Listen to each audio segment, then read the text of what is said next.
cet ouvrage Tunisie l'espoir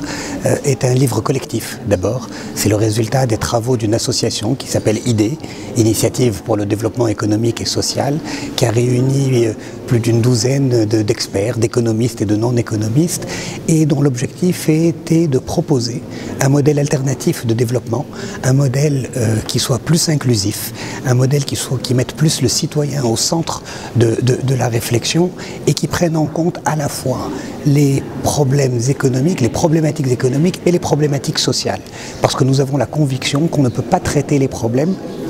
de manière séparée et que c'est selon une approche globale qu'il faut les aborder. Alors, nous proposons dans l'ouvrage à la fois des éléments de réforme de l'État et du fonctionnement de l'État, des éléments en matière de développement de l'industrie, d'une réforme de la fiscalité,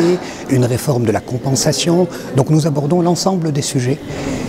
de manière intégrée et nous proposons des pistes. Ce n'est pas un programme clé en main, ce sont des pistes pour l'avenir. C'est un programme déjà sur lequel se sont retrouvés des économistes de différents bords. Si vous regardez la liste des contributeurs, vous avez des gens qui sont proches du Forum économique et social, des personnalités de l'Qutb, et en même temps vous avez des personnes qui ont conseillé le Premier ministre Al-Arayed et le Premier ministre Jbeli, et vous avez des libéraux, vous avez des banquiers, donc vous avez une palette très large de gens qui se sont retrouvés autour de la nécessité de développer un modèle nouveau. Mais c'est pour ça en même temps que ça n'est pas une solution clé en main, parce que les solutions clés en main, ce que l'on dit aujourd'hui, c'est que c'est aux citoyens de les construire, que l'État doit s'appuyer sur le citoyen, le faire participer, et c'est ça l'acquis principal de la démocratie, c'est le fait que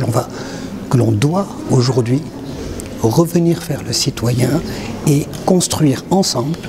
via des consultations, via une décentralisation, via des conseils régionaux, construire ensemble des solutions de développement nouvelles.